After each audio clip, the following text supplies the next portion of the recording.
பொள்ளாச்சிக்கு பக்கத்தில் புரவிபாளையம் அப்படிங்கிற ஊரில் தான் சுவாமிகளுடைய கடைசியில் ஜீவசமாதி கொண்டருளினார்.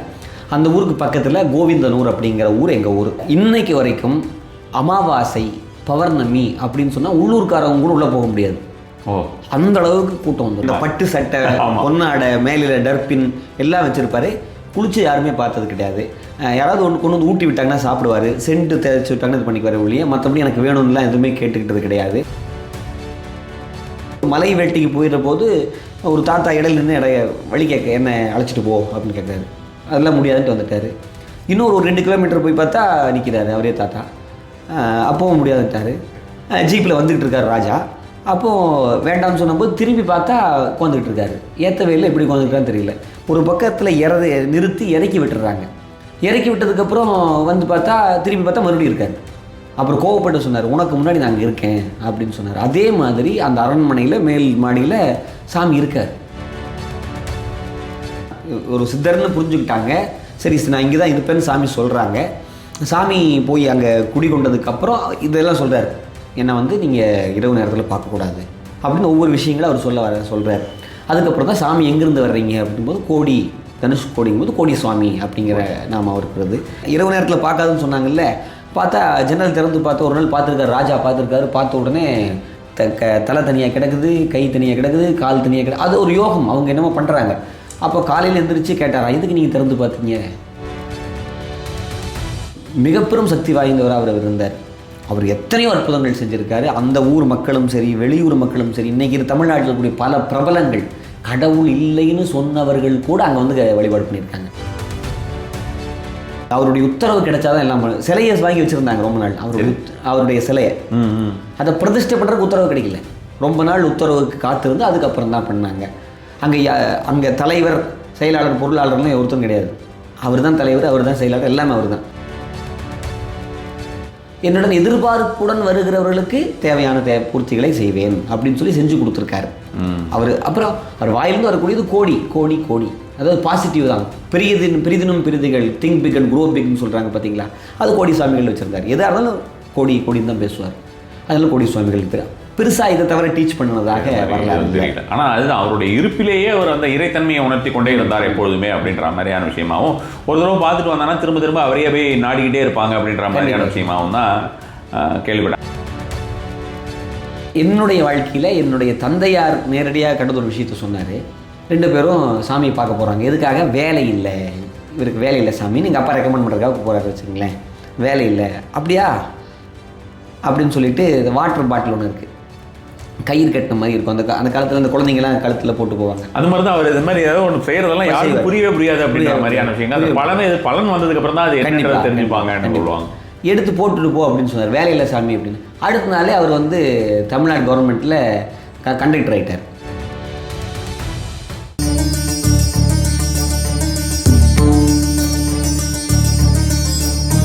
நமசிவாயம். கிட்டத்தட்ட 300 ஆண்டுகள் நம்முடன் வாழ்ந்த ஒரு சித்தர். நம்முடன் வாழ்ந்த சித்தர் சென்ஸ் பார்த்தோம்னா 300 வருடங்களாக அவருடைய பயணம் இருந்திருக்கிறது இந்த பூமியிலே அப்படின்ற மாதிரியான ஒரு விஷயமாக சொல்லப்படக்கூடிய ஒரு சித்தர். மிகப்பெரிய அற்புதங்களை எல்லாம் நிகழ்த்தியிருக்கிறார். இன்றும் வந்து பார்த்திங்கன்னா பலருமே வந்து அவர்களுடைய இருப்பு வந்து உணர்கிறார்கள் அவருடைய ஜீவசமாதியிலே அப்படின்ற மாதிரியான ஒரு விஷயம். இதில் ரொம்ப விசேஷமான விஷயம் என்னென்னா, அவர் வாழ்ந்து கடைசி நேரத்திலே ஒரு 30 ஆண்டுகள் அவர் வாழ்ந்து இருந்த ஒரு இடத்திலிருந்தே நம்மளுடைய முனைவர் சிவசதீஷ் அவர்கள், அங்கே தான் அவருடைய பக்கத்துலேயும் அவருடைய வீடு. அவருக்கு நிறைய அந்த டீட்டெயில்ஸ் அதை பற்றியான விஷயங்கள் தெரியும். சென்ற ஒரு பதிவிலே வந்து நாங்கள் வந்து அந்த முருகரை பற்றிய இருக்கக்கூடிய விஷயங்கள், பல விஷயங்களை உங்களுடன் பகிர்ந்து கொண்டோம். அது வந்து உங்களுக்கு ரொம்ப இன்ட்ரெஸ்டிங்கான விஷயமாக இருந்ததாக பலரும் கூறி வந்திருக்கிறீர்கள். இந்த மாதிரியான ஒரு சித்தரை பற்றி இருக்கக்கூடிய விஷயமும் உங்கள் வாழ்க்கைக்கும் சரி, உங்களுடைய சந்ததிக்கும் இது கண்டிப்பான முறையிலே தெரிய வேண்டிய ஒரு அவசியம் அப்படின்றது இருக்கிறது. கோடி சித்தரை பற்றி தான் பேச போகிறோம். நமசிவாயம் சார். நமசிவாயம் சார். அந்த கோடி சித்தரை பொறுத்த வரைக்கும் பார்த்தீங்கன்னா 300 வருடம் அப்படின்ற மாதிரியான விஷயங்களாக நம்ம வந்து சொல்கிறாங்க அப்படின்ற மாதிரி ஜென்ரலாக இருக்கக்கூடிய பேச்சுன்னு. லேப் டெஸ்ட் கூட அவங்களுக்கு செஞ்சாங்க அப்படின்ற மாதிரியும் 936 ஆண்டுகளாக அவருடைய அந்த செல்லுலார் ஆர்கன் ஏஜ்னு சொல்லுவோம். நம்ம உடம்புல இருக்கக்கூடிய வயசுக்கும் உடம்புடைய ஆர்கன்ஸ் இருக்கு இல்லையா, நம்மளோட லிவருக்கு, நம்மளுடைய ஹார்ட்டுக்கு, இந்த மாதிரி கிட்னிக்கு, ஒவ்வொன்றுத்துக்குமே ஒரு ஆர்கனுக்கு ஒரு ஏஜ் அப்படின்ற மாதிரியான ஒரு விஷயம் இருக்கும். இது வந்து இப்போ இங்கே டெஸ்ட் வந்து இங்கே சென்னையிலேயே அந்த மாதிரியான டெஸ்ட் வந்துருச்சு. முதல்ல நிறைய மேலை நாடுகளில் தான் அந்த மாதிரியான டெஸ்ட் இருந்துட்டு இருந்தது. இப்போ நம்மளுடைய சாதாரண ஒரு தோற்றம், ஒரு 30 வயதோ ஒரு 40 வயதோ இருக்கக்கூடிய தோற்றத்திற்கும் நம்ம உள்ளுக்குள்ளே இருக்கக்கூடிய அவயவங்களுக்கு இருக்கக்கூடிய ஒரு வயதிற்கும் சம்மந்தம் இல்லை. அது அதை விட கம்மியாகவும் இருக்கலாம், அதை விட ஜாஸ்தியாகவும் இருக்கலாம் அப்படின்ற மாதிரியான ஒரு விஷயமாக இவரை பொறுத்த வரைக்கும் ஆராய்ச்சி செய்ததிலே வந்து பார்த்தோம்னா இவருக்கு எவ்வளோ ஏஜ்னே கண்டுபிடிக்க முடியலைன்னு கடைசியாக வந்து பார்த்தோம்னா 936+ அப்படின்ற மாதிரியான விஷயமாக லேப் ரிப்போர்ட்ஸ் சொல்றதா நான் என்னுடைய ஒரு ரிசர்ச்சில் தெரிய வந்தது. இவரை பற்றி நாம் பார்க்கும்போது பார்த்தோம்னா நிறைய சித்துக்களும் மாயங்களும் செய்திருக்கிறார் அப்படின்ற மாதிரியான விஷயமாகவும் இன்றும் அவருடைய ஜீவசமாதியிலே அவருடைய உயிர்ப்பை உணர முடிகிறது அப்படின்ற மாதிரியான விஷயமாக நீங்களாம் பயங்கர புண்ணியம் செய்தவர்கள் அந்த மாதிரியான இடத்துல கடைசியில் அவர் பார்த்தீங்கன்னா பொள்ளாச்சி பக்கத்தில் தேடி வந்து உட்காந்துட்டாரு. கிட்டத்தட்ட 940 வந்து தனுஷ்கோடியில் அவர் வந்து இருந்துட்டு இருந்ததாகவும் அதற்கு பிறகு வந்து பார்த்தோம்னா இங்கே திருச்சி சென்னை எல்லாம் கூட இருந்திருக்காரு. அவர் திருச்சி சென்னை எல்லாம் இருந்திருக்காரு. இங்கே சென்னையில் வந்து பார்த்தீங்கன்னா தொண்டையார்பேட்டை இருக்கு இல்லையா, அங்கே 200 ஆண்டுகால பங்களா அந்த டைமில் இருந்தவர் 62 அப்படின்ற மாதிரியான சொல்கிறாங்க. அதில் அந்த ஏதோ ஒரு பங்களாவில் இருந்ததாகவும் அதற்கு பிறகு அவர் வந்து திருச்சிக்கு போய் அங்கே சில காலங்கள் இருந்ததாகவும் கடைசியாக கோயம்புத்தூருக்கு வந்துட்டு கோயம்புத்தூர்லேருந்து குறைபாளையத்துக்கு வந்துட்டார் அப்படிங்கிற மாதிரியும் சொல்கிறாங்க. உங்களுக்கு நீங்கள் அன்றைக்கி பேசிக்கிட்டு இருந்தபோது பார்த்தீங்கன்னா அப்பா எல்லாம் உங்களை சின்ன வயசில் கூட்டிகிட்டு போயிருக்காரு, அப்பா அவங்க தாத்தா எல்லாருமே போவாங்க அப்படின்ற மாதிரி சொல்லியிருந்தீங்க. உங்களுடைய அனுபவங்கள் எப்படி இருக்கும், அவருடைய அந்த அந்த ஒரு அதுக்கப்புறமும் நீங்கள் அவரோட ஜீவ சமாதிக்கு போயிருப்பீங்க இல்லையா, ஸோ அந்த உணர்தல்கள் எல்லாமும் அங்கே இருக்கக்கூடியவங்க ஜென்ரலாக சொல்லக்கூடிய விஷயங்கள் எல்லாம் எப்படி இருக்குது அப்படின்றது உண்மையிலேயே ஒரு புண்ணியம் பண்ணியிருக்கணும் தான் சொல்லணும். அந்த ஊருக்கு பக்கத்தில் நான் பிறந்ததுக்கு, பொள்ளாச்சிக்கு பக்கத்தில் புரவிபாளையம் அப்படிங்கிற ஊரில் தான் சுவாமிகளுடைய கடைசியில் ஜீவசமாதி கொண்டருளினார். அந்த ஊருக்கு பக்கத்தில் கோவிந்தனூர் அப்படிங்கிற ஊர் எங்கள் ஊர். இன்னைக்கு வரைக்கும் அமாவாசை பௌர்ணமி அப்படின்னு சொன்னால் உள்ளூர்காரவங்க கூட உள்ளே போக முடியாது. அந்த அளவுக்கு கூட்டம் வந்துடும் சாப்பாடு ஜீவசமாதிக்கு. அங்கே வந்து எதுவுமே இருக்காது. எல்லாருமே அந்த ஜீவசமாதி கருவறைக்குள்ளே எல்லோரும் போகலாம், எந்த ரெஸ்ட்ரிக்ஷனும் கிடையாது, எல்லாரும் போகலாம். அங்கே யாராவது ஒரு பூசாரி மாதிரி ஒருத்தர் இருப்பார், அவர் பூ எடுத்து கொடுப்பார், அவ்வளோதான். காணிக்கை கிடையாது, எதுவுமே இல்லை. விபூதி வெளியே வச்சுருப்பாங்க, எடுத்து என்ன இட்டுட்டு போகலாம். எல்லாருமே அந்த ஜீவசமாதியில் அவரை அடக்கம் பண்ண அந்த இடத்துல தன்னுடைய அதாவது மண்டி போட்டு தன்னுடைய தலையை வைத்து வேணுங்கிறத வேண்டலாம். அவர் வந்து ஏதாவது ஒரு இன்டிமேஷன் நமக்கு கொடுப்பார். ஒரு பள்ளி சொல்வதாகவோ, ஒரு பூ விழுவதாகவோ, ஒரு மணி அடிப்பதாகவோ ஏதோவாக நமக்கு ஒரு அனுமதியை கொடுப்பார். அவருக்கு ஏன் கோடி சுவாமிகள் அப்படின்னு பேர்னு கேட்டால் தனுஷ்கோடியிலிருந்து அவர் வந்தார், அதனால் கோடி சாமின்னு சொல்கிறாங்க ஒரு கருத்து. ரெண்டாவது கோடின்னு சொல்லுவார். நீங்கள் போய் கேட்டிங்கன்னா கோடியாக பெருகவே போ, கோடி கூட்டம் வரும் போ அப்படின்லாம் சொல்லுவார். அதனால் அவர் பேர் கோடி சுவாமிகள் அப்படின்ட்டு பேர். இன்றைக்கு வரைக்கும் அவருடைய ஆற்றலை உணர்ந்துக்கிட்டே இருக்கிறாங்க எத்தனையோ பேர். இன்றைக்கும் பொள்ளாச்சி டு புரவிபாளையம் அப்படின்னு ஒரு பஸ்ஸு வருதுன்னா அந்த பஸ்ஸு அமாவாசை பௌர்ணமி அன்னைக்கு நிரம்பி வழியும். தினமும் கோயிலுக்கு முன்னாடி ஒரு 10-20 கார் நின்றுக்கிட்டு தான் இருக்கும். டெய்லி நிற்கும். எனி டைம் வந்து அவர் தரிசனம் பண்ணிக்கிட்டே தான் இருக்கிறாங்க. அவருடைய ஜீவசமாதிக்கு மேலே முதல்ல படம் வச்சுருந்தாங்க, இப்போவும் படம் இருக்குது. அதுக்கப்புறம் அவருடைய சிலையை வச்சுருக்காங்க, பளிங்கால் செய்யப்பட்ட சிலை, ஒரு சிவலிங்கம். வந்து பள்ளிப்படை மாதிரிலாம் கிடையாது, அது மாதிரி சிவலிங்கம் எல்லாம் கிடையாது. சிவலிங்கம் வச்சுருக்காங்க, சின்ன சிவலிங்கமும் ஒரு நந்தியும் வச்சுருக்காங்க. அதுக்கு பிரதோஷ பூஜை எல்லாமே பண்ணுறாங்க. அவருக்கு சிவமாகவே பாவித்து பூஜை பண்ணுறவங்க உண்டு. அவர் வந்ததே பெரிய வரலாறு. அதுக்கு முன்னால் ஒரு முக்கியமான அதாவது மனதை அரித்து கொண்டே இருக்கக்கூடிய ஒரு கேள்வி அப்படின்ற மாதிரியான விஷயமா சொல்லலாம். அது பார்த்தோன்னா அவருடைய ஜீவசமாதி அப்படின்ற ஒரு விஷயத்தை பொறுத்த வரைக்கும் அவருடைய உடலை விட்ட பின் ரொம்ப வேகமாக நடந்து விட்டது. எல்லாருக்குமே பெரிய அளவில் தெரியலை. முக்கியமாக சித்தர்களுடைய ஒரு முறைப்படி நடக்கிறது அப்படிங்கும்போது வந்து பார்த்தோம்னா பலருக்கும் தெரிவிக்கப்படும். அட்லீஸ்ட் அவங்களுடைய டிவோட்டிஸ்க்காவது தெரியும். அது மாதிரிலாம் எதுவுமே இல்லாமல் சடனாக நடந்து முடிஞ்சிருச்சு, அவர் போயிட்டார் அப்படின்ற மாதிரியான விஷயமும் அவருக்கு சமாதி எழுப்பப்பட்டது. எல்லாமே சடனாக நடந்துருச்சு அப்படின்ற மாதிரியான விஷயமாக தான் நான் வந்து தொடர்ந்து கேள்விப்பட்டு கொண்டிருக்கிறேன். அது உண்மைதானா? அது உண்மைதான். என்ன காரணம் அப்படின்னு கேட்டிங்கன்னா, நீங்களே சொன்னீங்க, அவருடைய உடம்பை பற்றி சொன்னீங்க. ரெண்டாவது, அந்த காலத்தில் தகவல் சொல்லக்கூடிய வாய்ப்புகள் ரொம்ப குறைவு. அதன் காரணமாக சொல்லக்கூடாது அப்படிங்கிறது இல்லை. 93 தானே சார்? 93 தான். அப்போ அந்த டைமில் செல்ஃபோனோ எதுவுமே இல்லை, எதுவுமே கிடையாது. அப்படி இருக்கும்போது இயல்பாக நடந்துச்சு. இன்னொன்று, மகான்களுடைய அந்த நிறைவுக்கு எல்லாராலையும் வந்துட முடியாது, அவங்களுடைய அழைப்பு தான் வர முடியும். அந்த சமாதி வைக்கிறதுன்னு ஒன்று இருக்குது பார்த்தீங்களா, அது வந்து அது வைக்கிறதே வேறு விதமாக தான் வைப்பாங்க. சதுரமாக குழி வெட்டி அதில் மலகு மாதிரி இது கட்டி மண்ணை போட்டு மூடாமல் விபூதியாலையும் உப்பாலையும் வில்வ இலைகளாலையும் மலர்களாலையுமே அவங்கள அடக்கம் பண்ணுவாங்க. அதுதானே ஒழிய மற்றபடி வேணும்னு பண்ணலை. அதற்கான நேரம் வந்துருச்சு, அந்த நேரத்தில் அவங்க இது பண்ணாங்களே ஒழிய மற்ற எதுவும் கிடையாது. ஏன்னா ரொம்ப ரொம்ப நாளாக அவருடைய உடம்பு வந்து எத்தனையோ ஆண்டுகள் கடந்த உடம்பு. அப்புறம் ரெண்டாவது அவர் சாப்பிட்டு பார்த்ததில்லை. சாப்பிட்டோன்னா ஊட்டி விட்டால் சாப்பிடுவார். சாப்பாடு குழம்பு ரசம் அப்படிலாம் சாப்பிட்டது கிடையாது. அவர் மலம் கழித்தோ சலம் கழித்தோ யாருமே பார்த்தது கிடையாது. அப்படி இருக்கும்போது ரொம்ப எல்லாருமே தாத்தா தான் கூப்பிடுவாங்க. கோடி தாத்தான்னு தான் இன்றைக்கி அங்கே பேர். அப்படி இருக்கிற போது இப்போவுமே நீங்கள் பாருங்கள், நம்ம வீடுகளில் கொஞ்சம் வயதானவர்கள் அவர்களுடைய இறப்பு, சாமியினுடைய இறப்புன்னு சொல்ல முடியாது, அவங்களுடைய நிறைவு அப்படிங்கிறத உடனே அவங்க அடக்கம் பண்ணுறதுக்கு தான் போவாங்க. ஆமாம், அது உண்மை. அதுதான், அது ஒரு காரணம் தானே ஒழிய வேணும்னு பண்ணலை. ஆமாம், இது தோண்டல் வந்து இருந்து கொண்டே இருந்தது. அது மாதிரி பலருக்கும் தெரிவிக்கப்படல. நிறைய பேர் அவரை பார்க்க முடியாத போச்சு. அவருடைய ரொம்ப அவரையே நினைத்து கொண்டிருக்கக்கூடிய டிவோட்டிஸ் எல்லாமும் அவரை பார்க்க முடியாமல் போச்சு அப்படின்ற மாதிரி. ஆனால் அவர் பார்த்தீங்கன்னா வந்து பார்த்தோம்னா அந்த ஒரு சித்தர் அப்படின்ற மாதிரியான ஒரு விஷயமா இல்லாமல் ஜென்ரலாக வந்து அந்த டைம்ல எல்லாம் பார்க்கும்போது அவர் ஒரு ராஜா மாதிரி தான் இருப்பார். அதாவது நான் என்னுடைய ஒரு அனுபவத்தை பொறுத்த வரைக்குமே அந்த சித்த பெருமக்கள் அல்லது ஒரு மிஸ்டிக் ஒரு செயின்ட் அப்படின்ற மாதிரியான ரேஞ்செல்லாம் நம்ம வந்து பேசுறோம்னா 2 பேர் சொல்லலாம். இந்த ராஜா மாதிரி இருக்கிறது எப்பவுமே ஒரு ராஜ வாழ்க்கை, ஒரு ராஜா மாதிரி தான் இருப்பாங்க பார்க்கறதுக்கே. அப்படி இருக்கக்கூடியவர் இவர் ஒருவர். மற்றொன்று வந்து பார்த்தோம்னா அது ஓஷோ இருந்திருக்காரு. அந்த மாதிரி அவர் வந்து அந்த மாதிரி தான் இருப்பார். எப்பவுமே ஒரு ராஜா மாதிரியான லுக்ல தான் எப்பவுமே இருப்பார். இவரும் கிட்டத்தட்ட அந்த ராஜா மாதிரியான ஒரு லுக்ல தான் இருப்பார். பார்க்கறதுக்கு இவருக்கு அப்படியே பொருந்தும். அது மாதிரியான ஒரு விஷயம். பட்டு சட்டை, பொன்னாடை, மேலில டர்பின் எல்லாம் வச்சிருப்பாரு. குளிச்சு யாருமே பார்த்தது கிடையாது. யாராவது ஒன்று கொண்டு வந்து ஊட்டி விட்டாங்கன்னா சாப்பிடுவார். சென்ட்டு தேய்ச்சி விட்டாங்கன்னா இது பண்ணிக்குவார் ஒழிய மற்றபடி எனக்கு வேணும்லாம் எதுவுமே கேட்டுக்கிட்டது கிடையாது. அவரோட வீடியோஸ் கூட யூடியூப்பில் இருக்குது, ஒரு சில வீடியோஸ்லாம் இருக்குது. அப்போவே பதிவு பண்ணியிருக்காங்க, கொஞ்சம் இருக்குது. ஓகே, அவர் அங்கே வந்ததே ஒரு பெரிய அற்புதம் தான். அது உங்களுக்கு நான் சொல்லியிருக்கேனான்னு தெரியல. உண்மையிலேயே பொள்ளாச்சி பகுதியில் ஜமீன்கள் ரொம்ப அதிகம். ஆமாம், சமத்தூர் ஜமீன் ஒரு ஜமீன். சமத்தூர் ஜமீன்கிறது எதுன்னு கேட்டிங்கன்னா, இந்த எஜமான் ஒரு படம் வரும். அதில் பாட்டு எஜமான் காலடி மண் எடுத்து நெத்தியில் போட்டு வைப்போம் அப்படிங்கிற அந்த எஜமான் படத்தில் வானவராயர் வல்லவராயர்னு ஒரு கேரக்டரில், வானவராயருங்கிற கேரக்டரில் ரஜினி நடிச்சிருப்பார். வானவராயருங்கிற உண்மையான வானவராயர் பொள்ளாச்சி மகாலிங்கையாவுடைய மருமகன் கிருஷ்ணராஜ் வானவராயர்னு பேர். இன்றைக்குமே இது அங்கே ஒரு ஜமீன் இருக்குது, ராமபட்டணம் ஜமீன் இருக்குது, பல ஜமீன்கள் இருக்குது. எல்லா ஜமீன்களையும் பெரிய ஜமீன் எதுன்னு கேட்டிங்கன்னா, வெட்ட வாளும் கட்ட கயிறும் வச்சிருக்கிற ஒரே ஜமீன் புரைவிளையம் ஜமீன்னு பேர். ரொம்ப பெரிய ஜமீன்.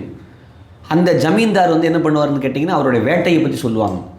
வேட்டைக்கு போகிறாங்கன்னா துப்பாக்கி எடுத்து ஒரு பறவையை சுடுறாங்கன்னு வச்சுக்கங்களேன், பறவை கிளையில் உட்காந்துட்டு இருக்கும்போது சுட மாட்டாங்க, பக்கத்தில் சுட்டு அந்த சத்தத்தில் அந்த பறவைகளை பறக்க வச்சு அதுக்கப்புறம் சுடுவாராம். அந்த அளவுக்கு வீரம் பொருந்தியவர்.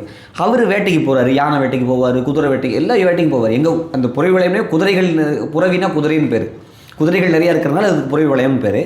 இவர் போயிருக்கிற போது ஒரு மலை வேட்டைக்கு போயிடுற போது ஒரு தாத்தா இடையில நின்று வழி கேட்க, என்ன அழைச்சிட்டு போ அப்படின்னு கேட்குறாரு.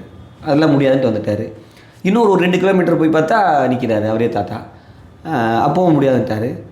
காரில் போயிட்டு இருக்கும்போது காரு ஜீப்பன்னு கோயம்புத்தூர்லேருந்து புறவிபாளையம் போகிறாரு. ஒரு மலையிலிருந்து வந்ததாக சொல்கிறாங்க. இல்லை புற செவிலி செய்து தான். சரி சரி. ஜீப்பில் வந்துக்கிட்டு இருக்கார் ராஜா. அப்போது வேண்டாம்னு சொன்னபோது திரும்பி பார்த்தா உட்காந்துக்கிட்டு இருக்காரு. ஏற்ற வெயிலில் எப்படி உட்காந்துருக்கான்னு தெரியல. ஒரு பக்கத்தில் நிறுத்தி இறக்கி விட்டுறாங்க. இறக்கி விட்டதுக்கப்புறம் வந்து பார்த்தா திரும்பி பார்த்தா மறுபடியும் இருக்கார். அப்புறம் கோவப்பட்டு சொன்னார், உனக்கு முன்னாடி நான் அங்கே இருக்கேன் அப்படின்னு சொன்னார். அதே மாதிரி அந்த அரண்மனையில் மேல் மாடியில் சாமி இருக்கார். அதாவது செக்யூரிட்டி எல்லாம் இருந்திருக்கும் அங்கே, எப்படியும் ஒரு வாட்ச்மேனாவது இருந்திருப்பாரு அந்த டைம்ல. ஒரு ஜமீன், அதாவது புரைபாளையம் ஜமீன்னா அது இப்போ உண்மையிலேயே அது பெரிய ஜமீன் தான். இப்போ கூட உங்களுக்கு பார்த்தீங்கன்னா கூகுளில் புரைபாளையம் ஜமீன் போட்டால் அது ரொம்ப பெருசாக தான் வருது. அந்த ஜமீனுடைய அரண்மனை பார்க்கணும்னா சூரியவம்ச படத்தில் பார்த்தா தெரியும். ஓ, சூரியவம்ச படம் அங்கே தான் எடுக்கப்பட்டது. ஓகே. அந்த படங்கள் ஷூட்டிங்ஸ் எல்லாம் நிறைய அங்கே தான். அந்த படத்தில் அந்த மாளிகை வருமா? அது ஆமாம், சூரியவம்ச படத்தில் அந்த மாளிகை வரும்.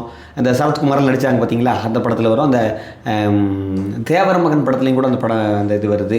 அந்த மாதிரி அந்த பெரிய மாளிகை, அந்த இப்போ கூட இங்கே அப்பா அம்மாலாம் சொல்லி நான் கேள்விப்பட்டிருக்கேன். ராஜா அந்த ஜமீன் வர்றாரு அப்படின்னு சொன்னால் முன்னாடி 2 பேர் பின்னாடி 2 பேர் ஓடி வருவாங்களாம். அப்படி இருக்கும்போது அங்கே எவ்வளோ காவல் இருக்கும். அதை மீறி அவர் அங்கே உள்ளே போயிருக்காருன்னா அது பெரிய சூட்சமமாக போயிருக்காரு. தவிர அவர் மாடியில் போய் அந்த ரூமில் உட்காந்துருந்தாருன்னு இல்லை சொல்லுவாங்க. ஆமாம், மாடியில் தான் இருந்தார். கேடையே வந்ததில் மாடியில் எப்படி போனார்னே தெரியல. அப்படி இருக்கின்ற போது இந்த மாதிரி நான் சித்தர் அப்படிங்கிறத அவர் வெளிப்படுத்தியிருக்கார். இப்போ சொல்லியிருக்கார் ராஜாட்ட, இரவு நேரங்களில் என்னை பார்த்துறாதீங்க, ஜன்னலை திறந்து பார்க்குறதோ எழுத வச்சுக்காதீங்க அப்படின்னு சொல்லியிருக்காரு. இப்போ வந்து ஆக்சுவலாக அவர் வந்து அந்த மாதிரி போகணும், இவங்க போயிருக்காங்க, இவர் முதல்ல ஏற்றிட்டு போகல, இவர் போனோடனே அவங்க வந்து மேலே போய் மாடியில் உட்காந்துட்டாரு. அவன் மாடியில் உட்காந்த உடனே இப்போ இவங்க போனோடனே அவர் மேலே பார்த்துருப்பாங்கல்ல இந்த மாதிரி ஒருத்தர் இருக்காருன்னு, அப்போ அவங்களுடைய ரியாக்ஷன்ஸோ இல்லை அதுக்கப்புறம் அவங்க என்ன இந்த மாதிரி பண்ணி ஏதாவது ஷாக் தான். ஒரு சித்தர்னு புரிஞ்சுக்கிட்டாங்க. சரி நான் இங்கே தான் இருப்பேன்னு சாமி சொல்கிறாங்க. சாமி போய் அங்கே குடிகொண்டதுக்கப்புறம் இதெல்லாம் சொல்கிறார், என்னை வந்து நீங்கள் இரவு நேரத்தில் பார்க்கக்கூடாது அப்படின்னு ஒவ்வொரு விஷயங்களும் அவர் சொல்கிறார். அதுக்கப்புறம் தான் சாமி எங்கேருந்து வர்றீங்க அப்படிங்கும்போது கோடி தனுஷ் கோடிங்கும்போது கோடி சுவாமி அப்படிங்கிற நாம இருக்கிறது. இன்று வரையும் அவருடைய இயற்பெயர் தெரியவில்லை அப்படின்றதுல எங்கே பிறந்தார் அப்படிங்கிற மாதிரியான விஷயம் தெரியவில்லை அப்படின்ற மாதிரியான விஷயம் தான். இன்னொன்று சார், சித்தர்களுக்கு எப்பவுமே எங்கே பிறந்தாருன்னு தெரியாது. அவங்க சமாதியை ஒரு இடத்துல மட்டும் வச்சிருக்க மாட்டாங்க, பல இடங்களில் சமாதி வச்சுருப்பாங்க. ஜல சமாதின்னு ஒன்று இருக்கும், அக்னி சமாதின்னு ஒன்று இருக்கும், பல சமாதிகள் எடுத்துக்குவாங்க. அதான் இவர் வந்து அஷ்டமா சித்திகளையும் குடையவர் அப்படிங்கிற மாதிரியான விஷயமா தான். கண்டசத்தில் பெரியவர். என்ன இரவு நேரத்தில் பார்க்காதுன்னு சொன்னாங்கல்ல, பார்த்தா ஜன்னல் திறந்து பார்த்து ஒரு நாள் பார்த்துருக்காரு, ராஜா பார்த்துருக்காரு. பார்த்த உடனே தலை தனியாக கிடக்குது, கை தனியாக கிடக்குது, கால் தனியாக கிடக்குது. அது ஒரு யோகம், அவங்க என்னமோ பண்ணுறாங்க. அப்போ காலையில் எழுந்திரிச்சு கேட்டாரா, எதுக்கு நீங்கள் திறந்து பார்த்தீங்க? இல்லை சாமி சாப்பிட்டீங்களா? நான் சாப்பிட்ற எனக்கு சாப்பாடு இதெல்லாம் எதுவும் தேவையில்லை அப்படின்னு சொன்னார்களாம். அந்த மாதிரி மிக பெரும் சக்தி வாய்ந்தவராக அவர் இருந்தார். அவர் எத்தனையோ அற்புதங்கள் செஞ்சுருக்காரு. அந்த ஊர் மக்களும் சரி, வெளியூர் மக்களும் சரி, இன்றைக்கி தமிழ்நாட்டில் இருக்கக்கூடிய பல பிரபலங்கள், கடவுள் இல்லைன்னு சொன்னவர்கள் கூட அங்கே வந்து வழிபாடு பண்ணியிருக்காங்க. ஒரு உதாரணம் சொல்லிட்டுங்களா? 2 பேர் நான் சொல்கிறேன். திரைத்துறையில் பெரிய அளவில் இருக்கக்கூடிய நடிகர் சத்யராஜ், அவர் அங்கே வந்து சாமி, அவர் அந்த ஊர் தானே, அந்த பகுதியை சார். ஆமாம் ஆமாம். அவர் அதே மாதிரி பொள்ளாச்சியில் பிஏ காலேஜ்னு ஒன்று இருக்குது. அவர் பெரும்பான்மையாக கடவுள் மறுப்பில் இருப்பார். எங்கிட்டே பேசும்போது சொல்கிறாரு, நான் அவர்கிட்ட போவேன், அவர் எனக்கு அருள் செய்வார், நான் இப்போ நல்லா இருக்கேன், ஒரு காலேஜ் எல்லாம் நல்லா இருக்கேன். அவர் சத்யராஜ் அவர்கள் வந்து அங்கே அவரை வந்து வழிபட்டிருக்காருன்னு ஒரு செய்தி இருக்குது. அதே மாதிரி சத்யராஜ் வழிபட்டிருக்காரு. ஜேசுதாஸ் வந்திருந்தாரான், வந்த உடனே பாடு அப்படின்னு சொல்லியிருக்காரு, பாடியிருக்காரு அவர் முன்னாடி. இங்கே பெரிய பாடகராக இருந்தால் நீங்கள் பாட வேண்டாம்னு சொன்னால் பாடக்கூடாது, பாடு அப்படின்னு சொன்னால் பாடணும், அந்த மாதிரி பாடியிருக்காரு. இளையராஜா அவர்கள் அங்கே வந்து தான் பெரிய இடத்துக்கு வந்தார்கள் அப்படின்னு ஒரு செய்தி உண்டு. இளையராஜா அவர்கள் நீங்கள் பார்த்தீங்கன்னா உலர்ந்த திராட்சை எடுத்து கொடுத்துருக்காரு ஆசீர்வாதம் பண்ணி, அதை சாப்பிட்ருக்காரு. சாப்பிட்டதுக்கப்புறம் அவர் இந்த அளவுக்கு பெரிய உச்சத்தை அடைஞ்சார் அப்படின்னு கூட சொல்கிறாங்க. அவர் வந்தால் தொடப்பத்தை எடுத்து அந்த இடத்துலாம் சுத்தம் செய்வார் அப்படின்னு சொல்லுவாங்க. ட்ரம்ஸ் சிவமணி இன்றைக்கி வரைக்கும் குரு பூஜை கூட தவறாமல் அவர் வந்து வழிபாடு செஞ்சுட்டு போவார். எத்தனையோ பிரபலங்கள் அடிக்கடி வந்து வழிபாடு செய்யக்கூடிய அற்புதமான தலமாக இருக்கிறது அந்த புரை வளையத்தில் இருக்கக்கூடிய ஜீவசமாதி. என்ன சொல்கிறதுங்க, அவருடைய உத்தரவு கிடைச்சாதான் எல்லாம். சிலையை வாங்கி வச்சுருந்தாங்க ரொம்ப நாள், அவருடைய சிலையை. அதை பிரதிஷ்டை பண்ணுறதுக்கு உத்தரவு கிடைக்கல, ரொம்ப நாள் உத்தரவுக்கு காத்திருந்து அதுக்கப்புறம் தான் பண்ணாங்க. அங்கே தலைவர், செயலாளர், பொருளாளர்லாம் ஒருத்தரும் கிடையாது. அவர் தான் தலைவர், அவர் தான் செயலாளர், எல்லாமே அவர் தான். அவருக்கான எல்லா விஷயங்களும் அவரே எடுத்துக்கிறாரு அப்படின்னு சொல்லணும். அவருடைய டீச்சிங்ஸ் அப்படின்ற மாதிரியான விஷயங்கள் வந்து பார்த்தோன்னா, நான் தெரிஞ்சுக்கிட்ட வரைக்கும் வந்து பார்த்தோன்னா, அதாவது என்ன நம்ம ரமணர் சொன்ன மாதிரி இருக்கக்கூடியது நம்மில் இறையை தேடுவது அப்படின்ற மாதிரியான விஷயமா தான் எனக்கு தெரிஞ்ச வரைக்குமே நான் என்னுடைய இதில் தெரிஞ்சது. வேற ஏதாவது அவருடைய வாய்மொழி வார்த்தைகளாலோ ஏதாவது டீச்சிங்ஸ் அந்த மாதிரி ஏதாவது விஷயங்களாக இது வந்து இவருடைய விஷயம், இதை நாம் வந்து எடுத்துக்கொள்ள வேண்டும் அப்படின்ற மாதிரி ஏதாவது அந்த மாதிரி கொடுத்துருக்காங்க. ஏன்னா அவர் வந்து எந்த ஒரு இறையுமே அவர் வழிபட்ட மாதிரியான ஒரு விஷயமாவே நமக்கு வந்து ஒரு விபூதி குங்குமம் கூட இருக்காது. அது எதுவுமே அவர் வந்து வழிபாடு அந்த மாதிரியான ஒரு விஷயம்லாம் இல்லை. ரொம்ப என்ன சொல்றதுன்னா, ஒரு சீக்ரெட் மிஸ்டிக் அப்படின்னா நம்ம வந்து அவர் வந்து என்ன எப்படி தோன்றினார், எப்படி இருந்தார், எப்படி மறைந்தார் அப்படின்ற மாதிரியான விஷயங்கள் அவர் செய்த பல்வேறு விஷயங்களுக்குமே அது தெரியாத மாதிரியான ஒரு சூழ்நிலையாக தான் இருந்திருக்கு. உங்களுக்கு நீங்கள் அங்கே வந்து சின்ன வயசில் போயிருக்கிற விஷயம்லாம் இல்லை போல உங்கள் அப்பாவோ தாத்தாவோலாம் சொல்லியிருப்பாங்க இல்லையா, அந்த மாதிரி அவங்களோட டீச்சிங்ஸ் அப்படிங்கிற மாதிரி ஏதாவது விஷயங்கள் தெரியும்? என்னுடைய ஒரு குருநாதர் ஒருத்தர் இருக்கார், மயில் ரத்னவேலன் அப்படின்னு பேர். அவர்கிட்ட நான் கேட்டேன், அவர் என்ன ஏதாவது டீச் பண்ணியிருக்காரா அப்படின்னு கேட்டால், எந்த எதிர்பார்ப்பும் இல்லாமல் என்னிடம் வருகிறவர்களுக்கு நான் யார் என்பதை காட்டுவேன். காசுன்னு ஒரு எதிர்பார்ப்பு இருக்கும், நோய் இருக்கும், நோய் நீங்கணும்னு ஒரு எதிர்பார்ப்பு இருக்கும். ஏதாவது எதிர்பார்ப்போடு தான் நம்ம கோயிலுக்கு போகிறதோ அல்லது ஜீவசமாதிகளுக்கு போகிறதோ எல்லாமே போகிறோம். சாமி நம்ம எப்படி வச்சுருக்கோம் இன்றைக்கி வரைக்கும்? நம்மளுடைய தேவைகளை பூர்த்தி செய்கிற நபராக தான் வச்சுருக்கிறோம். அது தவறும் கிடையாது. நம்ம அந்தளவுக்கு ஒரு பாவப்பட்ட ஆன்மா தான் நம்மலாம். அப்படி இருக்கிற போது அவர்கள்ட்ட போகிற போது எந்த பிரதிபலனும் எதிர்பார்க்காமல் என்னிடம் வருகிறவர்களுக்கு நான் யார் என்பதை காட்டுவேன். என்னுடன் எதிர்பார்ப்புடன் வருகிறவர்களுக்கு தேவையான பூர்த்திகளை செய்வேன் அப்படின்னு சொல்லி செஞ்சு கொடுத்துருக்காரு அவர். அப்புறம் அவர் வாயிலிருந்து வரக்கூடியது கோடி கோடி கோடி, அதாவது பாசிட்டிவ் தான். பெரிதினும் பெரிதுகள், திங்க் பிக் அண்ட் க்ரோ பிக்னு சொல்கிறாங்க பார்த்தீங்களா, அது கோடி சுவாமிகள் வச்சுருந்தார். எதாக இருந்தாலும் கோடி கோடின்னு தான் பேசுவார். அதனால கோடி சுவாமிகள் பேர். பெருசாக இதை தவிர டீச் பண்ணினதாக வரலாறு தெரியல. ஆனால் அதுதான் அவருடைய இருப்பிலேயே அவர் அந்த இறைத்தன்மையை உணர்த்தி கொண்டே இருந்தார் எப்பொழுதுமே அப்படின்ற மாதிரியான விஷயமாகவும், ஒரு தடவை பார்த்துட்டு வந்தாங்கன்னா திரும்ப திரும்ப அவரையே போய் நாடிக்கிட்டே இருப்பாங்க அப்படின்ற மாதிரியான விஷயமாகவும் தான் கேள்விப்பட்டேன். அதை நீங்கள் சொல்கிற மாதிரி ஒவ்வொருத்தங்க போயிட்டு அவங்க மிகப்பெரிய அளவில் அவங்களுடைய வளர்ச்சி அப்படின்ற மாதிரியான விஷயங்கள் வரும்போது திரும்பவும் அது நாடி போகிறது, அட்லீஸ்ட் ஒரு நன்றி உணர்ச்சியாலேயோ அல்லது வந்து திரும்பவும் பார்க்கணும் அப்படின்ற ஒரு ஆசையினாலேயோ கூட இருக்கலாம். அந்த மாதிரியான விஷயமாக கூட நான் வந்து சார் இன்னைக்கு வரைக்கும் சென்னையிலிருந்து பொள்ளாச்சிக்கு போனாலோ பொள்ளாச்சியிலும் சென்னையில் வந்தாவோ ஒரு முறையாவது தரிசனம் பண்ணிட்டு வருவேன். திரும்பி வரும்போது 99% நான் அங்கே கல்லூரியில் படிக்கிற காலத்தில் வியாழக்கிழமை தவறாமல் குருமார்களை கும்பிட்றது பெரிய சிறப்பு இல்லையா, வியாழக்கிழமை தவறாமல் அவரை போய் தரிசனம் பண்ணிட்டு தான் போவேன். ஏதாவது ஒரு வாழ்க்கையில் ஒரு முக்கியமான முடிவு எடுக்கிறதா இருந்தால் அவர்கிட்ட ஒரு வார்த்தை கேட்பேன். கேட்குறதோ பூவோ எப்படியோ ஒரு விதமாக கேட்பேன். நம்புகிறவர்களுக்கு அவர் கண் கண்ட கடவுள் அப்படின்னு தான் சொல்லணும். ஒரு சின்ன உதாரணம் சொல்கிறேன் பாருங்களேன். ஒருத்தர் கோயம்புத்தூர்காரர், 40 வருஷத்துக்கு முன்னாடி நடந்தது இது. கோயம்புத்தூர்காரர் எங்கள் ஊரில் நான் ஒரு குருநாதர்னு சொன்னேன் பார்த்தீங்களா, இவரும் பஸ்ஸில் வர்றாங்க.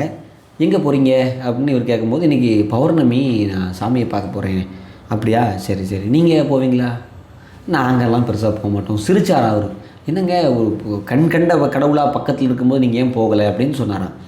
என்னங்க அப்படி பண்ணிட்டார் உங்களுக்கு அப்படின்னு கேட்கும்போது அந்த கோயம்புத்தூர்காரர் சொன்னாராம், வைசியாள் வீதியில் அவர் குடியிருக்காராம். அந்த பெரியவர் அங்கே வரும்போது சொன்னாராம், நான் வந்து சாமிகிட்ட பல அற்புதங்களை பார்த்துருக்கேன். என் வாழ்க்கையில் நடந்த ஒரு அற்புதம், அமாவாசை பௌர்ணமி 2 நாள் இங்கே வந்துடுவேன். வந்து சாப்பாடு பரிமாறுறது எல்லாமே. நான் ஒரு இதன் மூலமாக நேயர்களுக்கு சொல்கிறேன், புண்ணியத்திலும் பெரும் புண்ணியம் என்னென்னு கேட்டிங்கன்னா அன்னதானம் பண்ணுறது.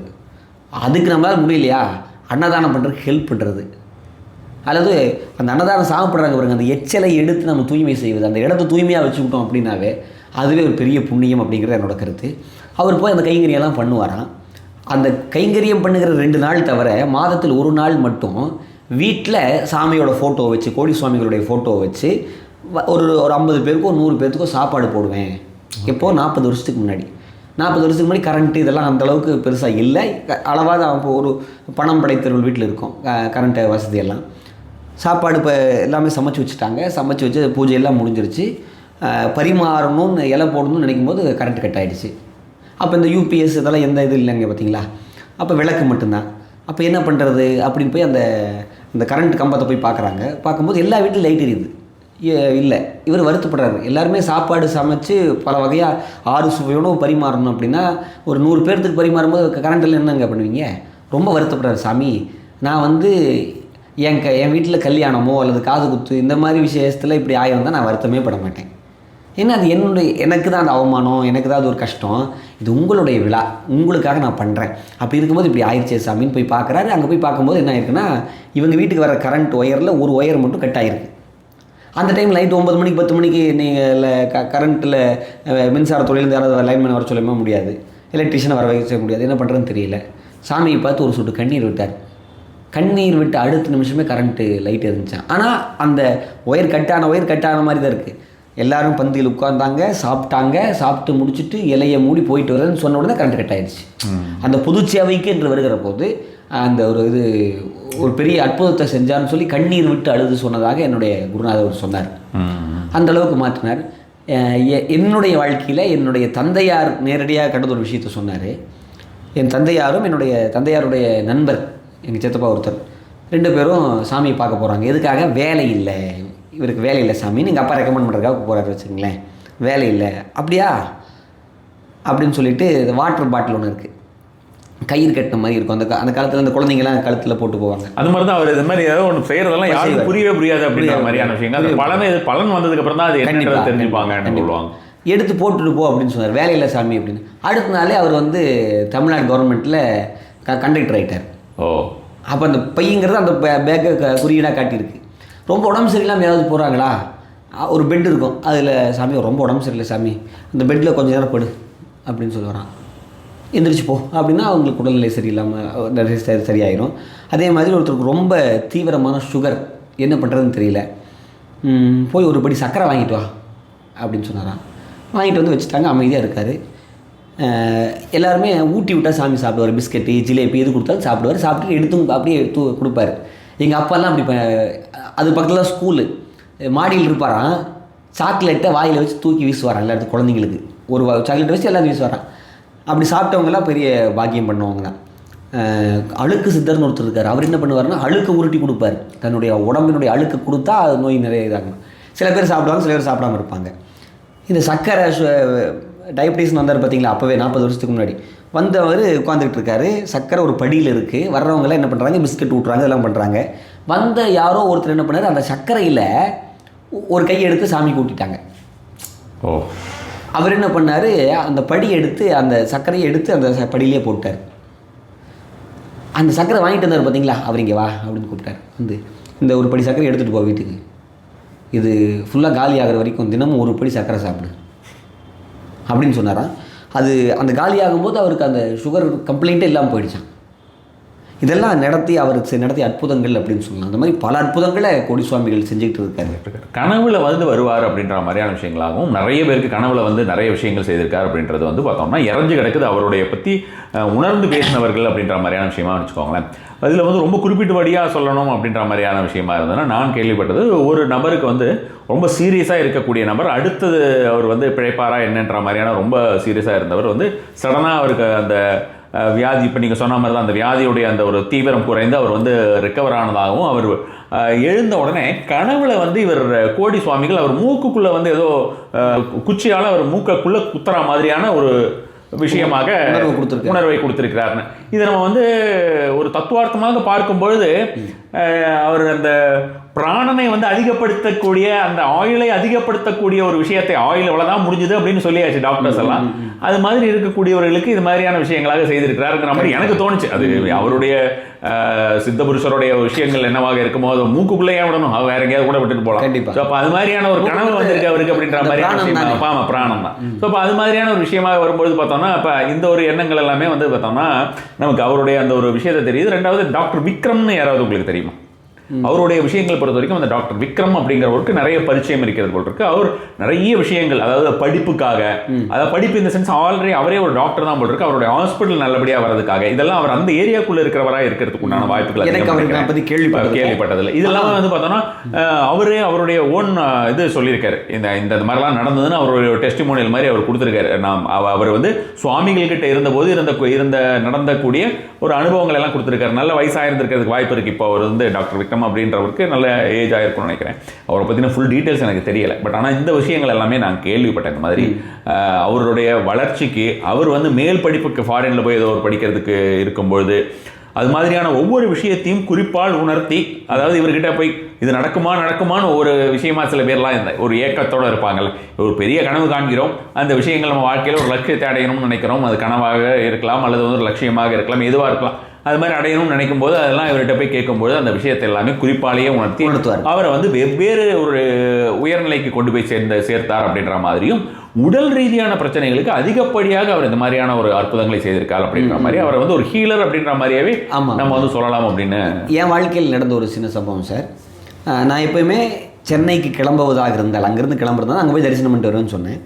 ஒரு நாள் ஒரு ஞாயிற்றுக்கிழமை காலையிலேயே கிளம்புறேன். நைட்டு தான் எனக்கு ட்ரெயின், எங்கே கோயம்புத்தூர்லேருந்து ட்ரெயின் ஏறணும். நான் கிளம்புறேன். என் ஃப்ரெண்டு வர்றாரு. அவரும் நானும் என்ன பண்ணுறோம், தரிசனம் பண்ணிவிட்டு கோயம்புத்தூர் போய் ஃபுல்லாக சுற்றுறோம், ஒரு படம் பார்க்குறோம். எனக்கு வேணுங்கிறதுக்கான ட்ரெஸ்ஸு எல்லாமே வாங்கிக்கலாம், ஃபுல்லாக பர்ச்சேஸ் பண்ணணும், நிறைய பண்ணணும்னு சொல்லி பெரிய பிளான் வச்சுருக்கோம். போனோம், காலையில் தரிசனம் பண்ணோம். தரிசனம் பண்ணி முடிச்சு வெளியே வந்தோடனே ஒரு ஊம சாமியார் மாதிரி ஒருத்தர் இருந்தார். நீங்கள் தரிசனம் பண்ணது கோடி சுவாமிகள் ஜீவசமாதியில் ஓகே தரிசனம் பண்ணுறோம். அந்த ஜீவசமாதியில் ஒருத்தர் கோலம் போடுவார், பெருக்குவார், எல்லாம் பண்ணுவார். அவர் ஒரு பேசாத சாமி, ஊமசாமின்னு கூட சொல்லுவாங்க. இப்போ அவர் இல்லை, மாஸ்க் போட்டிருப்பார், கோலம் போடுவார், அழகாக அவரோட சமாதிக்கு பண்ணுவார். ஆமாம், அவரோட சமாதியில் முன்னாடி எல்லாமே பண்ணுவார். அவர் என்ன பண்ணார், எங்கள் 2 பேர்த்தையும் அன்றைக்கி ஒரு நாள் ஃபுல்லாக அங்கே கோயிலே இருக்க வச்சார் சார். என்னை பொறுத்தல ஒரு ஜீவசமாதிக்கு போனாலும் ஒரு கோயிலுக்கு போனாலும் குறைஞ்சபட்சம் 24 நிமிஷமாவது இருக்கணும்னு நான் நினைப்பேன். ஒரு முகூர்த்த காலம் 24 நிமிஷம் இருக்கணும். ஒரு லக்ன வேலை இருக்குன்னு சொல்லுவாங்க ஜோதிட விதிகளின் படி. நம்ம அந்த மாதிரியான ஒரு லக்ன வேலைக்கு இருப்பதுங்கிறது நம்ம ஏதாவது ஒரு காமியார்த்தமாக போயிருக்கோம், ஒரு பிரச்சனையை சரி பண்ணணும்னு போயிருக்கோம், ஒரு கோயிலுக்கு ஒரு பரிகார விஷயமா போயிருக்கோம், ஒரு பிரார்த்தனையாக போயிருக்கோம் அப்படின்னா ஒரு லக்ன காலங்கள் அங்கே இருக்கிறதுங்கிறது. அது என்ன சொல்லுவாங்க, ஒரு நாளிகைன்னு சொல்லுவாங்களா, 24 நிமிஷத்தை இந்த ஜோதிடத்தில் நம்ம சொல்லுவீங்க, எனக்கு தெரியாது. என்னோட கருத்து அந்த நேரமாவது ஒரு குறிப்பிட்ட நேரமாவது இருந்தால் அந்த வைப்ரேஷன் ஃபுல்லாக முகூர்த்தம்ங்கிறது 48 நிமிஷம் அதை வாங்கிக்கணுங்கிறது என்னோட தேவை. அப்படி வாங்கிக்கணும் அப்படிங்கிறத நாங்கள் இருக்கணும். நாங்கள் போயிட்டு 10 நிமிஷத்தில் கிளம்புறோம். ஆனால் எங்கள் பிளான் என்ன, கோயம்புத்தூர் போகணும், அந்த மாலில் சுற்றணும், ட்ரெஸ் வாங்கணும், அங்கே போகணும், இங்கே வரணும், படம் பார்க்கணும், இதெல்லாம் முடிச்சுட்டு நைட்டு 10 மணிக்கு ட்ரெயின் ஏறணும் அப்படின்னு நாங்கள் பிளான் பண்ணி வச்சுருக்கோம். அவர் பேசாதவர், பேசினாலே நம்ம கம்பெனி கொடுத்துட்டு இருக்க மாட்டோம், உண்மையா இல்லைங்களா? எவ்வளோ நேரம் பேசுறதுன்னு அவர் பேசவே மாட்டார். எங்கள்கிட்ட இங்கே வாங்கன்னு கூப்பிட்டு உட்கார வச்சு என்ன பிஸ்கட் வாங்கி கொடுக்குறாரு, டீ வாங்கி கொடுக்குறாரு, வாங்கன்னு அழைச்சிட்டு போகிறாரு, அதை பண்ணுறாரு, இதை பண்ணுறாரு, கோயிலில் சுற்றி வாங்கணும், முன்னாடி இந்த ஒரு 50 சுற்றி வைக்கிற என்னென்னமோ பண்ணார் சார். சாயந்தரம் 5 மணிக்கு கிளம்புறோம், காலையில் 10 மணிக்கு போனவங்க நாங்கள். எங்கள் வீட்லேயே அவ்வளோ நேரம் இருக்க மாட்டேன், சுற்றிக்கிட்டே இருப்பேன். அப்படி இருக்கிற ஆளை அப்போ பண்ணியிருக்காருன்னா ஒன்று எங்கிட்ட இருக்கக்கூடிய கருமாவை கழிக்கிறதுக்கு ஏதோ ஒன்று பண்ணியிருக்கணும், அதாவது எனக்கு ஏதாவது ஒரு பெரிய பிரச்சனை வரதை தடுத்துருக்கணும், அல்லது அங்கே அவ்வளோ நேரம் இருந்து ஒரு புண்ணியத்தை எனக்கு கொடுத்துருக்கணும். கண்டிப்பாக என்னோட என் மனதுக்குள்ள இருக்கக்கூடிய நெகட்டிவ் வைப்ஸை மாற்றி பாசிட்டிவ் வைப்ஸ் கொடுத்துருக்கணும். இதெல்லாம் எனக்கு இப்போ நான் இதை ப்ரிப்பேர்லாம் பண்ணல, திடீர்னு எனக்கு தோணுது. அப்போ அது கொடுத்துருக்காரு அப்படின்னு தான் நான் விரும்புகிறேன்.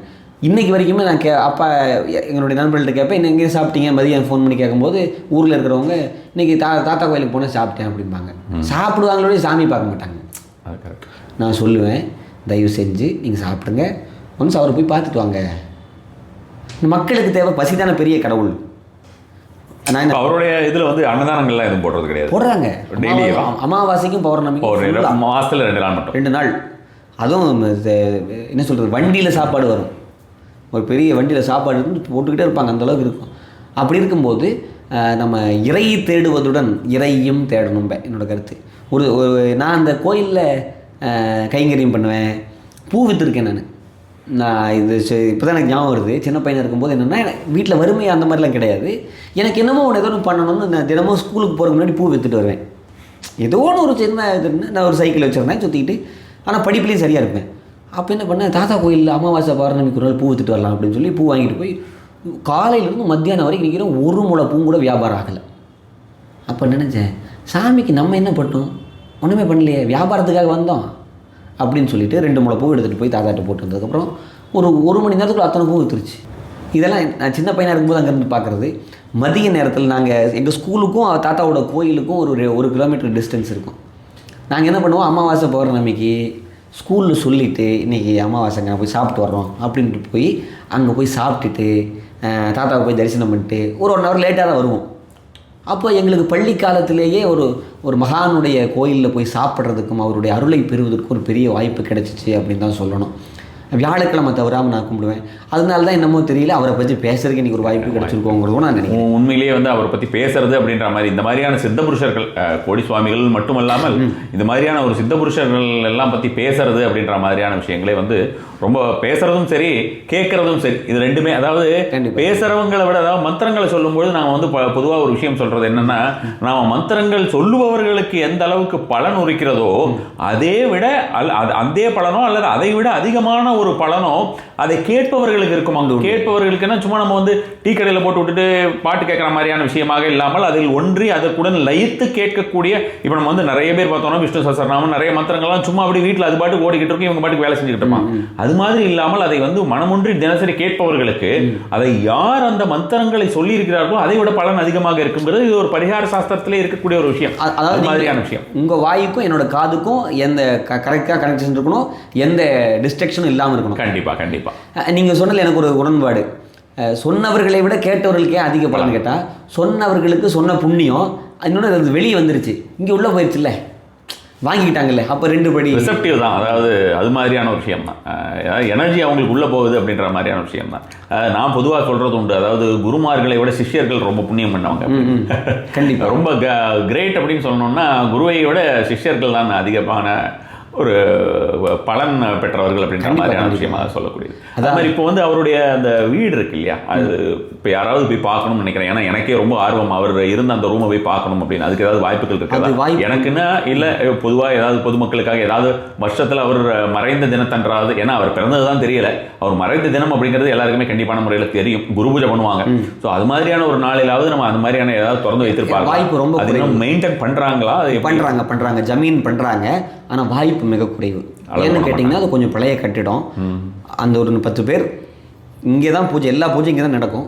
அந்த பிரசாதத்தை எடுத்துகிட்டு போவாங்க, எடுத்துகிட்டு போய் அங்கே ஒரு பூஜை பண்ணிவிட்டு காக்காவுக்கு அங்கே வைக்கிறதோட சரி, மற்றபடி அங்கே எதுவும் பண்ணுறதில்ல. நாங்களே இன்றைக்கி வரைக்கும் போனதில்லை, ஜமீனுக்குள்ளே போனவே போனதில்லை. ஏன்னு கேட்டிங்கன்னா அங்கே பல கட்டுப்பாடுகள் இருக்குது. ஒரு ஒரு ஜமீன் அரண்மனைன்னு எப்படி இருக்கும், சாதாரண மனிதன் வாழ்கிற அரண்மனை அப்படின்னா இவர் புனிதர் வாழ்ந்த அரண்மனை.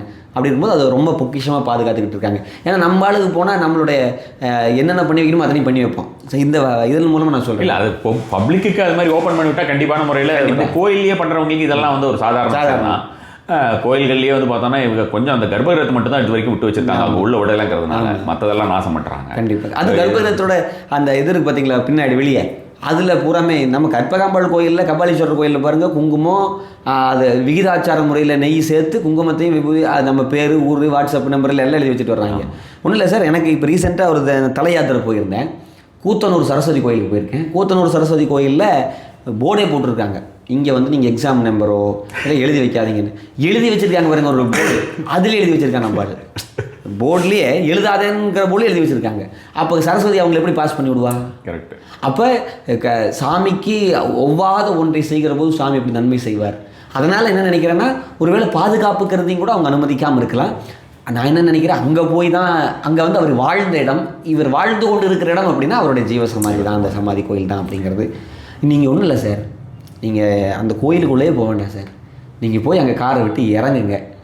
அந்த இயற்கையும் இறைமையும் எல்லா ஒரு வில்வ மரம் இருக்கும், வன்னி மரம் இருக்கும், ராஜ வில்வம் இருக்கும், மகாவில்வம் இருக்கும், அவ்வளோ நல்லா இருக்கும். நான் என்ன பண்ணுவேன் தெரியுங்களா, எனக்கு சொன்னால் எனக்கு சந்தோஷமாக இருக்குது. இப்போ நான் போன மாதிரி இருக்குன்னு வச்சுக்கங்களேன், போயினா பைக்கை பார்க் பண்ணிட்டு அங்கே முடியாதவங்க இருப்பாங்க, அவங்களுக்கு போகும்போது நான் கொடுத்துருவேன், வரும்போது கொடுக்கக்கூடாதுனால கொடுத்துட்டு அவர் வலம் வருவேன். வலம் வரும்போது சிவபுராணம் முழுக்க நமச்சிவாய வாழ்கையில் தொடங்கினோன்னா பல்லோரும் ஏற்ற பணிந்து 95 வரி சொல்லி முடிக்கிற வரைக்கும் சுற்றிக்கிட்டே தான் இருப்பேன். சொல்லி முடிச்சதுக்கப்புறம் உள்ளே போவேன். உள்ளே போகும்போது என்கிட்ட எதுவுமே இருக்காது. செருப்பு எப்படி கழட்டி வச்சுட்டு வர்றேன், அது மாதிரி நான் வாத்தியார், நான் வந்து படிச்சுவேன், நான் வந்து என்கிட்ட பணம் இருக்குது, எல்லாத்தையும் கழட்டி வச்சுட்டு தான் போய் என்கிட்ட எதுவுமே இல்லை, நான் பிச்சைக்காரன், நீ தான் கோடீஸ்வரன், நீ தான் உண்மையிலே கோடீஸ்வரன் அவர் தானே. கண்டிப்பாக கண்டிப்பாக. கோடிசாமி, நீ எனக்கு எது நன்மையோ அதை நல்லா பண்ணு. நான் இப்போ அங்கேருந்து சென்னைக்கு வந்தேன்னா அவர்கிட்ட கேட்டேன், இங்கே நான் போகலாமா அப்படின்னு கேட்பேன். திருமணம் சாமி நல்லா நீங்கள் தான் எனக்கு வழிகாட்டணும் சாமி, எனக்கு ஒரு பிரச்சனையை நீங்கள் தான் காட்டணும் சாமி, இப்போ நான் வச்சு எனக்கு ஒரு சின்ன பிரச்சனைக்கு மனசுக்குள்ளே நினச்சி நான் வேண்டுவேன், இது ஒன்று பண்ணுங்க அப்படின்னு கேட்கும்போது அவர் கண்டிப்பாக நல்லது, நம்ம பேரன் மாதிரி பேரன் கேட்குறானே பண்ணணும் அப்படின்னு நினைப்பாங்க. நான் இந்த நேயர்களுக்கு சொல்கிறேன், போக முடியுதோ இல்லையோ இருந்த இடத்துல கோடி சுவாமிகளை நினச்சி கண்டிப்பாக ஒரு சொட்டு கண்ணீர் விட்டு அவர் வேணுனீங்கன்னா சத்தியமாக சொல்கிறேன், என் வாழ்க்கையில் நன்மை செய்கிறாரு, செஞ்சுக்கிட்டு இருக்காரு, நேயர்களுக்கும் செய்வார் அப்படி. கண்டிப்பாக அது செய்யாதவர் அந்த மாதிரியான ஒரு விஷயமா இன்னும் வந்து அதை உணர்ந்து கொண்டு இருக்கக்கூடியவர்கள் ஏகப்பட்ட நபர்கள் இருக்கிறார்கள். எல்லாரும் அதை தொடர்ந்து சொல்லிக்கிட்டேவும் இருக்காங்க. அவங்க ஒரு ஃபவுண்டேஷன் மாதிரி ஆரம்பித்து அந்த ஒரு விஷயங்களும் நடந்து கொண்டு இருக்கிறது என்ற மாதிரியான விஷயமாக கேள்விப்பட்டேன். எல்லாருக்கும் அந்த ஒரு அனுகிரகம் கண்டிப்பான முறையிலே கிடைக்கும். கண்டிப்பாக சார். நமஸ்காரம். நன்றி.